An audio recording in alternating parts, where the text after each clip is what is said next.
But if any of you are casual moviegoers who don't review movies, skip this.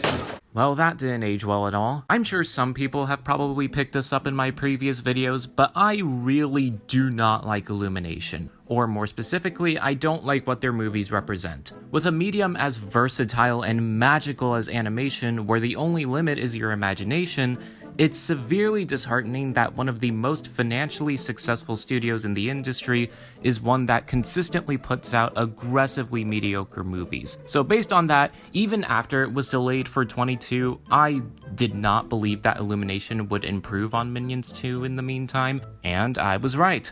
But for some strange reason, this movie became an ironic obsession online, akin to the Morbius memes, and that, combined with the expected family audiences pouring in, allowed this to become the highest grossing animated film of this year. Screw that. As for the actual movie itself, it was unsurprisingly really bad. Let's get this out of the way. Yes, it did hurt to look at this movie. I've seen the minions themselves everywhere to the point where I groan the moment I set eyes on them. A lot of the character designs look so wrinkly and obnoxious, and in case you were wondering if I had the same 60 FPS motion blur pastel colors problem from Sing 2 here, don't worry, because it was considerably worse. There were so many moments when I couldn't even tell what was happening on screen. And, quick side note, they mixed the audio incorrectly at a few points, so half the time I couldn't hear what anyone was saying over the music. As for the plot of the movie, it's a combination of 3 separate subplots, and surprise surprise, they're all very bad.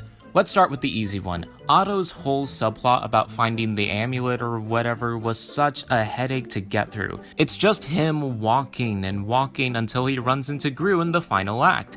And even watching him in general is irritating because he's so incompetent. The whole subplot with Bob, Stuart, and Kevin trying to find Gru was also not very engaging. Bob was kind of okay, and he was the only character I actually liked in this mess of a film. But even after bringing in Michelle Yeoh for some kung fu shenanigans, their part of the story didn't go anywhere until the final act. And then there's Gru's A-plot with Wild Knuckles, the supervillain he had always looked up to. It's just the typical curmudgeonly man has his life changed by an annoying kid, meshed with the idol becomes parental figure plot. And I swear, it is one of the most lazy executions of this trope I've ever seen, to the point where I have very little to say about it and it hurts. And in the context of this movie being a prequel, it arguably comes off a lot worse than it is, because this does nothing to provide any new information that recontextualizes the original Despicable Me movies. What did he learn? What exactly did Gru learn here that carried over into the first movie? If the lesson was that he needed to treat those close to him like family, like the minions, why did he have to learn that again with the girls? My educated guess is that Illumination doesn't care. As a prequel, this does absolutely nothing for the franchise, and as a movie, Minions 2 is a complete mess. It feels as though it tries everything in its power to be the most inoffensive time waster, while also completely forgetting to put anything meaningful into its story, ultimately making it devoid of substance and emotion. As director Corbett from Pompo the Cinephile said, "If you try to please everyone, your movie will be a complete mess." And after thinking about it, maybe that's the reason a lot of people don't like Illumination? I mean, animation is an art form, so who do we create art for? Art is a way to communicate feelings and experiences through visuals, sounds, and storytelling. Art is made by means of taking risks, and those risks are what make it special. Those risks are what make it seem like something was made for you, for your eyes and ears only. It may not be for everyone, but that's what makes it for someone. That's what makes it great. So can you really call yourself an artist when you're holding yourself back? If you're creating art for a special someone, isn't that a sign that it's great? What am I talking about? This is a Minions 2 review, not a video essay. 3 out of 10, awful movie.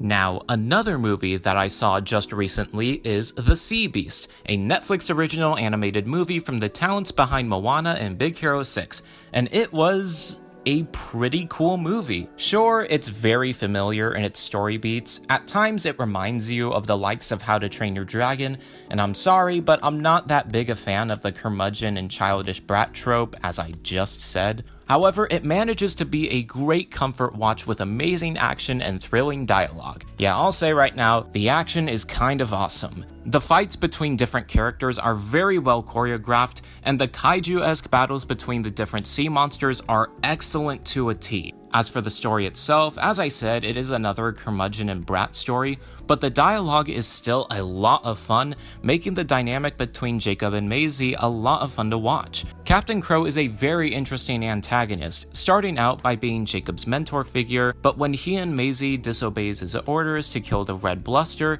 he threatens them with death before the sea monster swallows them up and takes them away. From then on, he does everything he can to slay the Bluster and bring him back to the port in order to not just save hunters from obscurity, but to avenge Jacob, who he believes is dead for the majority of the film. It's a very compelling motivation for his descent into madness, and it makes for a thrilling final conflict between the two. Also, this movie touches on revisionist history in terms of what exactly started the war between hunters and sea monsters, so that's pretty neat. I don't really have a lot else to say, it's just a fun movie.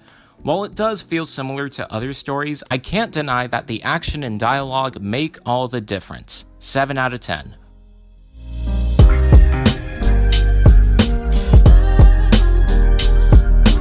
For shows, I recommend The Ghost and Molly McGee. I just watched the finale and it is excellent. And Baymax is a pretty decent show, featuring our titular healthcare companion running around and helping people with health problems. For movies, I recently watched Marcel the Shell with Shoes On, and it is flipping adorable. The mockumentary style meshed with such a poignant story about one shell's unique perspective on life is amazing. And finally, Pompo the Cinephile. It is a masterpiece, one of the best movies of this year. Expect a video on it soon. And that's it for my review on Minions 2 and my mini review for The Sea Beast.